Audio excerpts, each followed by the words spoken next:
it's your favorite homegirl, Kayla Simone. Welcome back to my channel. Today, I've got another throwback DIY tutorial for you guys. I am walking you through how I took Ira's office from this and turned it into this, including the tutorial for my custom sit-stand desk. You guys have been waiting for this tutorial for a while, so let's just go ahead and jump right in. Ira's office is technically in the retreat or the sitting area section of our bedroom. When we first moved in, we had our bedroom and then this attached room with just this big open archway between the two spaces. We knew we were going to use this area as his office and we really didn't want to be able to see it from our bedroom. So we had contractors come in and build this wall in between the two spaces and then add a door. You probably have seen that in one of my previous videos when I did an entire slat wall with a hidden or not so hidden door, depending on who you ask. But yeah, this is that room that's behind the slat wall. But ever since we had that wall built and Ira officially made this room his office, it's just kind of been like a hodgepodge of things that were thrown in here, like pieces from old desks that we reused to make his new desk. We mounted an old TV. We used a pretty cheap futon that wasn't very comfortable. So we both really just wanted to make this space someplace that felt good to work in every single day. So we came up with a wish list of exactly what he wanted in the space. The main points were he wanted the walls to be dark and he wanted the ceiling painted the same color as the walls. He wanted a receptionist style sit-stand desk with a closed back and really good cable management, more space to lounge, closed storage, LED lighting, and just overall good vibes. I was 100% certain that I could deliver on everything except the sit-stand desk because I could not find a single tutorial for what I was setting out to do with that desk anywhere. So let's just go ahead and start with the room part of it, and then we'll get to the desk at the end.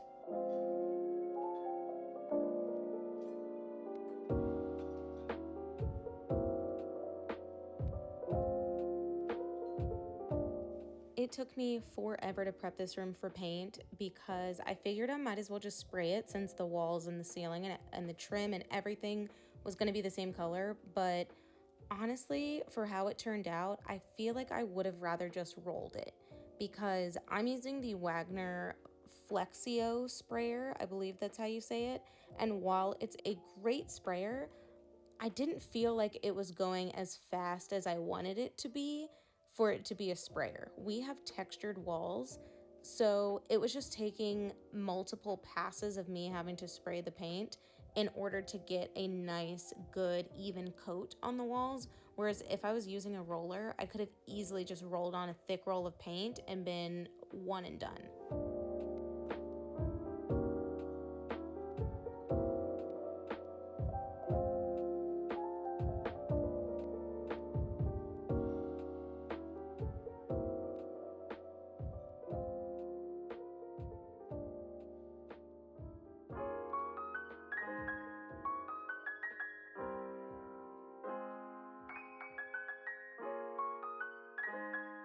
It wasn't until I started to uncover the windows and let some more light back in the room that I could even really tell that I was gonna need multiple coats. And again, there's nothing wrong with the sprayer. I actually really love this paint sprayer. I think it's so easy to use, so easy to clean. I will still leave the link to it in the description because I truly do think that this is a great sprayer. I just don't think that it's great for spraying an entire room of textured walls. I've used it before on cabinet doors and smaller projects, and I think it does really well with that.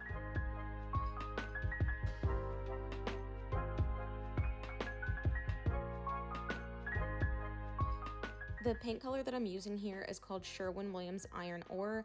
We also had this color in our primary closet and in our laundry room. We had it in a few different spots around the house, and I'm really excited to see what becomes kind of our staple color in the new house. It will probably be another Sherwin-Williams color, definitely a neutral, but I am going to continue getting my paint mixed at Home Depot. I really love using the Behr Marquee and the Behr Dynasty paint. I use it for every single paint project that I do, but I get it mixed in my Sherwin-Williams color. So I just go to the paint desk at Home Depot and ask for Sherwin-Williams Iron Ore 7069, and with the name and number of the paint color, they're able to color match it using Behr product, and then it saves me a trip from going to Sherwin-Williams. I can buy everything that I need at Home Depot, and it saves me money because Behr paint is a little bit more budget friendly.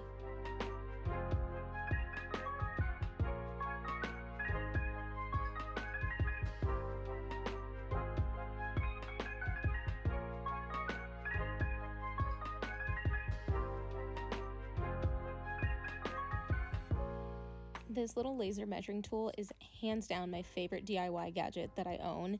It takes your measurements for you, and not only that, but it also saves them right here on the screen so you don't have to memorize it. I don't know about you, but it doesn't matter how many times I measure something. By the time I get out to my garage, I have already forgotten. It doesn't matter that I just measured it 30 seconds ago, I've already forgotten the measurement. So I really love that when I use my little laser measuring tool, I don't have to remember the measurement, and also I don't have to worry about like figuring out the fractions or what the little lines on the tape measure means. It does it all for you. It's right there. Highly recommend. Link is in the description.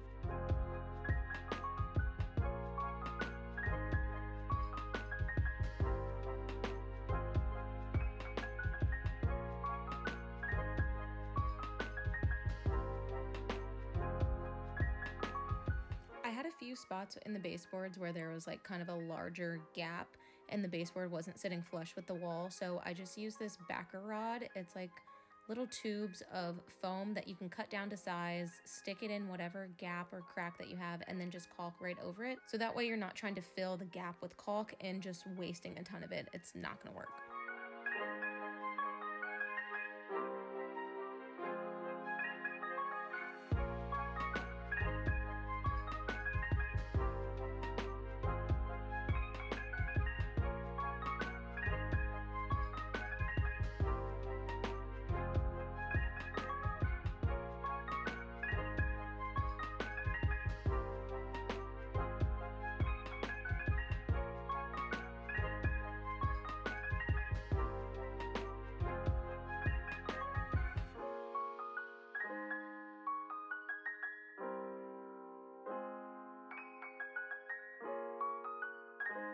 That's pretty much a wrap on what I did to make over the actual room. It's just always so crazy to me how much paint can completely transform a space. Of course, I will end up adding lighting and decor, but that won't come until the very end, which means that it's time to start our custom desk build. And I'm gonna just warn y'all now, this is where things are gonna start to get a little rocky, okay? I made this desk completely from scratch. I didn't have any plans to go off of. I didn't have a tutorial to follow. So I'm just gonna kind of walk you guys through how I made it in exactly the order that I figured things out. I really wasn't writing down the measurements or honestly even thinking that anybody would want to copy this because I had never seen it done before. So I thought that maybe other people just didn't want something like this. I don't know, girl. I don't know. I couldn't even tell you. But I do plan on making one of these desks for myself either later this year or early in 2025. So when I do that, I will make build plans for you guys.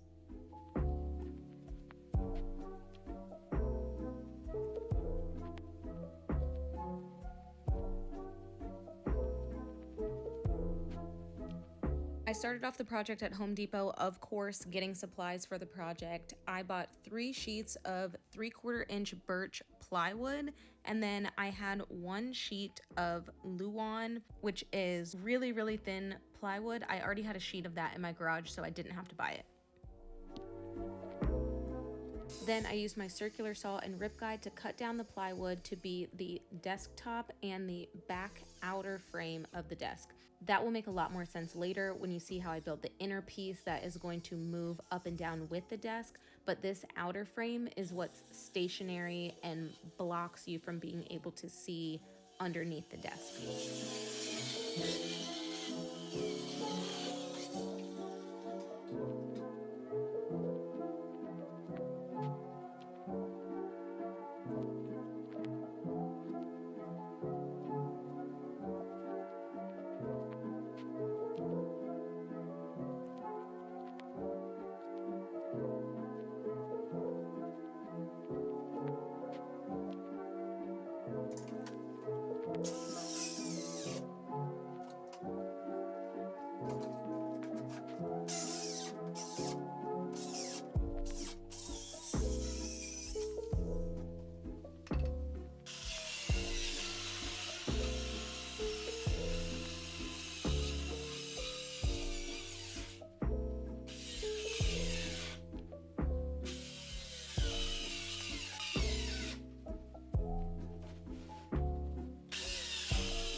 I used my Craig jig to make pocket holes on the underside of the desktop.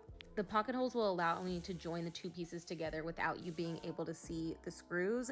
And then once I fill in the seam on the top, the desktop will look like one continuous piece and you won't be able to tell that it's two pieces of wood joined together.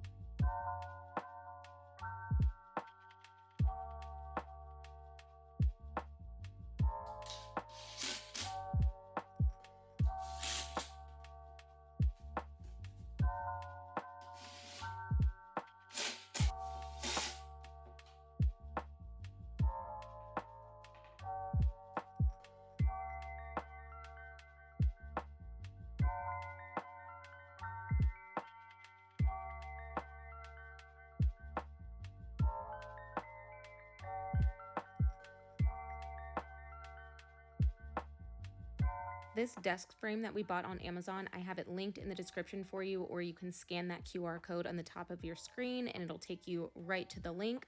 But this desk came in this L shape. They also have other sizes and shapes if you just want like a regular rectangular desk. It comes with instructions of how to set it up. It was very straightforward, and it also came with the screws needed to attach the desktop surface to the frame. Ira really needed closed storage in his office, so we decided to incorporate these IKEA section kitchen cabinets that we had from his previous desk into this desk build as well.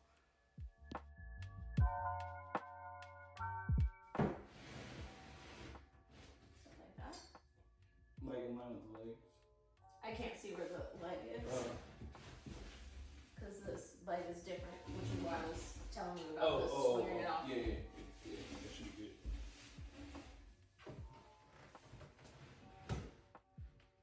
So you want it in line with the back legs.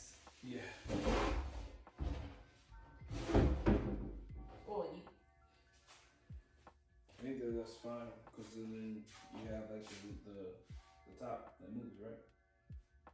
This was one of the most confusing parts of this entire build. I spent so much time just staring at the desk with my hands on my hips, trying to figure out the measurements, the next piece to cut, how this was all gonna work, the cord management. It was just a lot to figure out, and I kind of wish that I would have came up with an official build plan. So, how about this?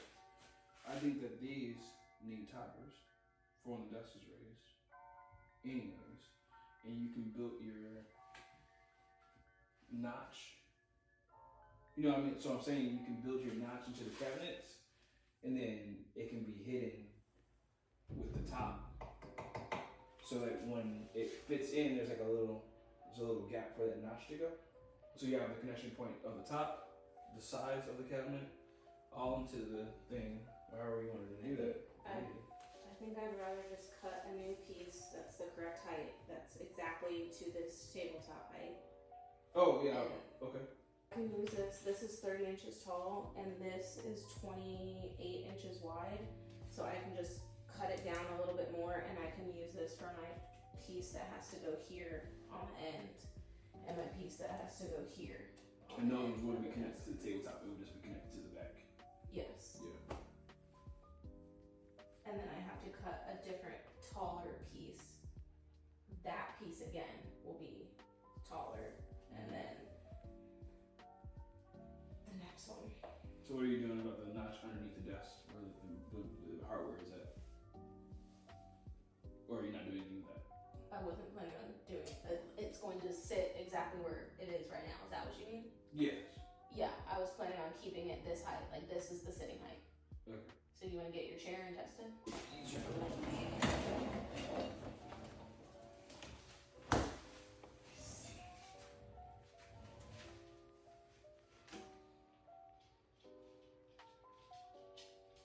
Doesn't go too high? Well, you can also raise that seat, I think. I think the seat is in the lowest position. No, this one, it's not. I mean, it's the same height as the max position of my other hair. Oh. It's not too, the desk isn't too tall? A little bit, but whatever.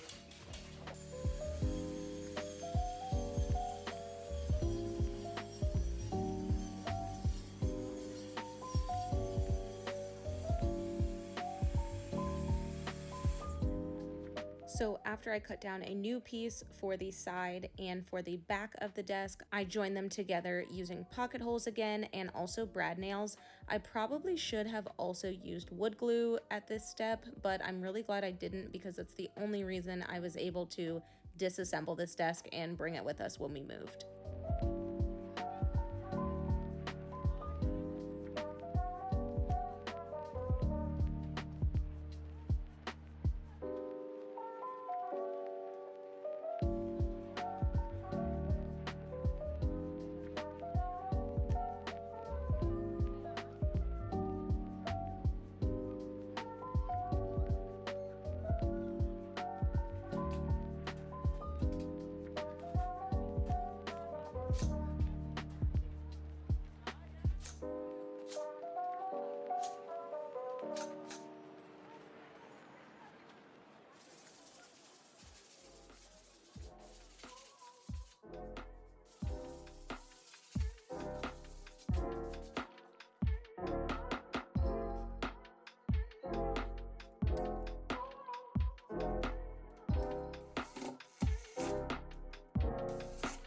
I left this gap in the back side of the desk here intentionally because I'm going to add a little bit of trim.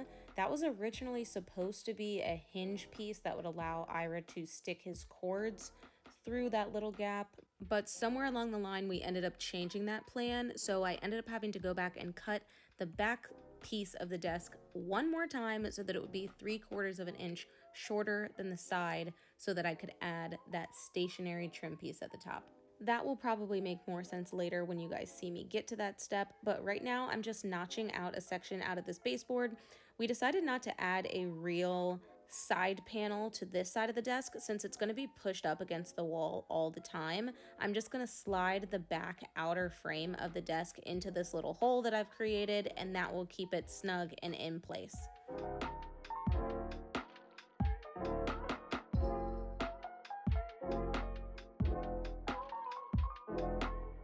I used my multi-tool to cut a hole in one of the cabinets for outlet access so that Ira can plug in his computer and all of his tech stuff. And then I also used a small hole saw drill bit on my drill to make a hole for running an extension cord through the cabinet so that he can use it to plug in things on the other side of his desk.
The cabinets will remain stationary under the desk, so for this one against the wall, I used the same 3/4 inch plywood as the top and attached it to the cabinet from underneath.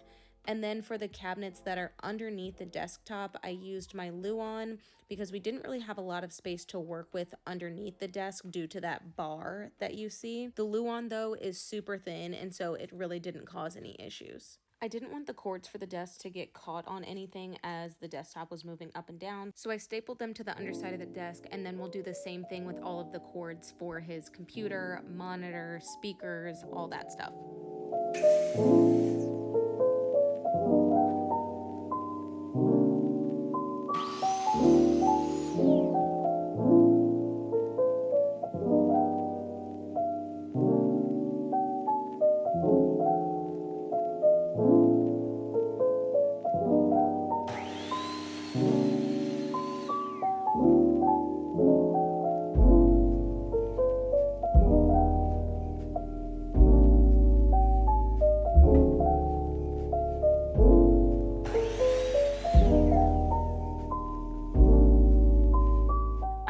this wood to trim out the edge of the desk where Ira will sit and on the sides.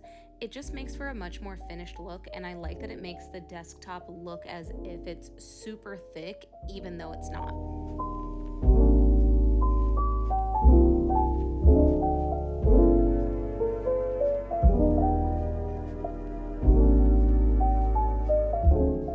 Building the outer frame of the desk, I used pieces of wood to cover up the gap between the cabinet and the frame of the desk itself. The bottom feet of this desk stick out further than the desktop, so I had to get kind of creative with how I enclosed this area. The best I could figure out to do at the time was just to use a piece of wood and leave the toe kind of sticking out a little bit. It didn't bug Ira, but this is something that I plan on trying to come up with a better solution for when I build my desk. I just think that I could probably figure out a way to do this that looks a little less DIY, but you know, for somebody that was building this from scratch for the first time ever building furniture with no plan to follow, I think I did a pretty good job with this. It works. And once that piece was secured in place with some screws, I did go back and cut down my side panel to be the exact correct length.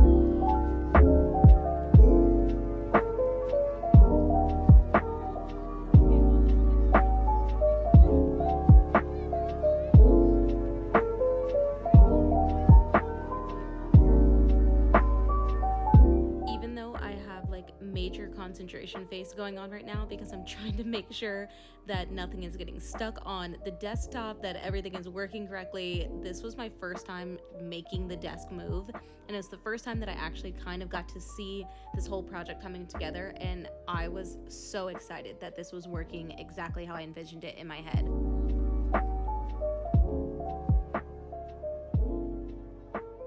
I notched a section out of this trim right here for attaching the control panel that makes the desk move, allows you to control like the up and down motion of the desk.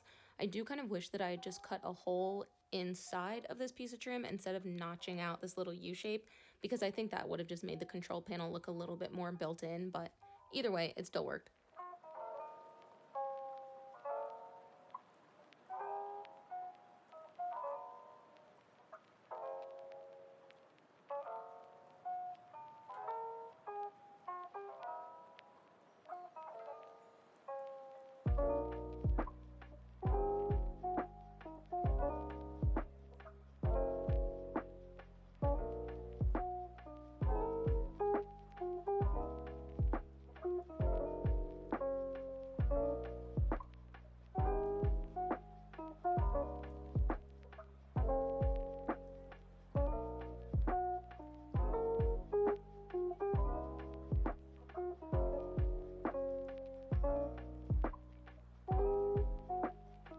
For the intersection of the desk, I used really thin plywood or Luan because this piece is going to be connected to the portion of the desk that actually does move up and down, so I didn't want to add any additional weight that wasn't needed. So it'll look like any other plywood, except when you touch it, it is pretty flimsy and bendy, but this will just slide behind the main part of the desk that you guys already saw me build. You'll see it in a second. It will all make sense.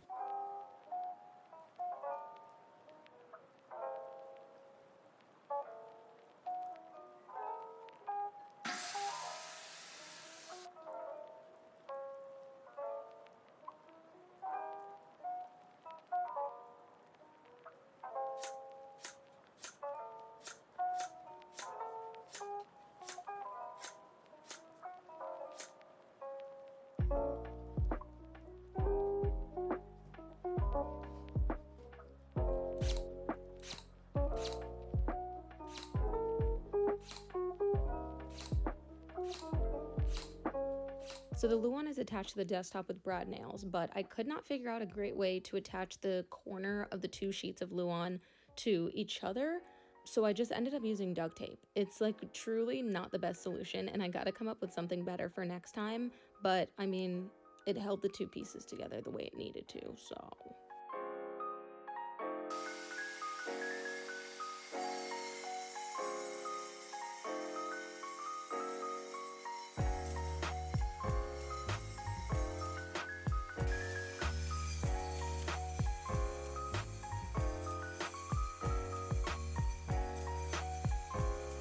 Remember earlier when I said I had to recut the back piece of the outer frame and that it would all make sense later? Well, this is later. So here I am cutting down a small piece of plywood to use as the trim for that back piece, and you can see that it just fits right into that space that I've created so that the top of the trim is now flush with the side of the outer frame. This is the piece that we originally wanted to put on a piano hinge so that it could open up and have his cords drop down in between the edge of the trim and where the inner section of the desk is. It didn't really make sense for the way that his monitors are going to be set up on the desk, but I do think that it would be a really cool feature to add if it works for your workspace.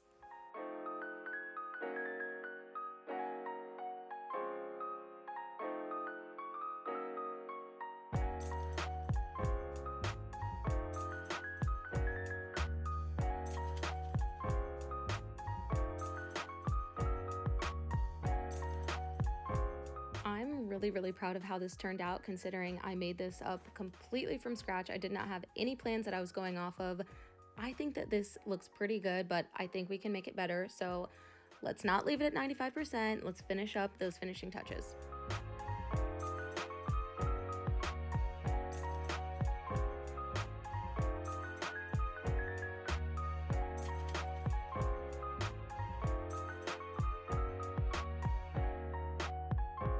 I applied edge banding to all of the raw plywood edges. This is what's going to make it look like I built this out of thick pieces of wood instead of sheets of plywood. Edge banding is a roll of wood veneer that has an adhesive backing on it, so you just line it up with the edge of the plywood and iron it on to activate the adhesive, and then you can just cut the strip with scissors or a knife when you're done.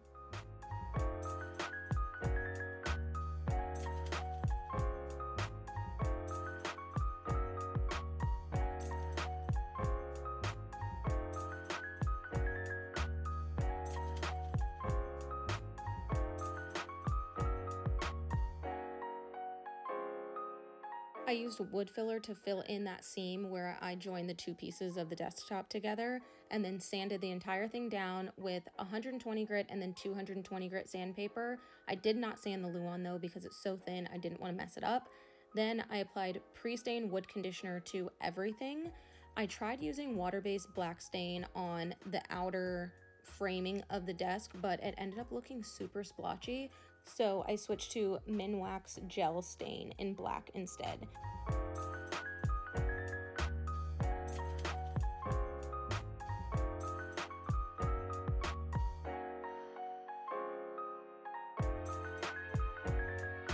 And then I stained the desktop using Minwax water-based stain tinted to weathered oak.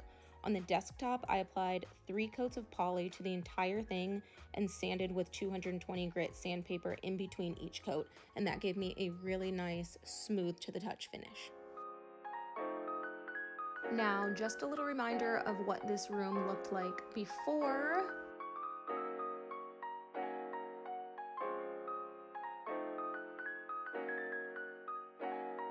And here's how it looks now.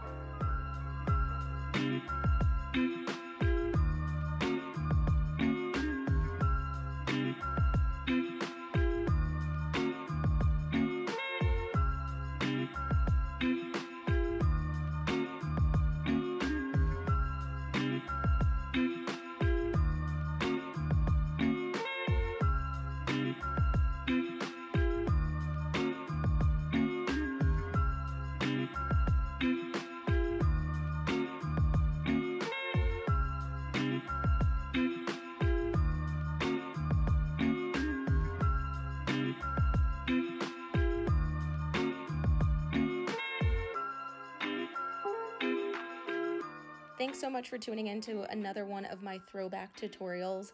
If you decide to try this project in your house, first of all, congratulations on being able to understand a single thing that I said in this very complicated, very jumbled tutorial, which was more so just a walk through my brain than anything else. And second of all, please be sure to send me pictures, tag me on social media. I'm Kayla Simone Home on all platforms. I will see you guys in the next one.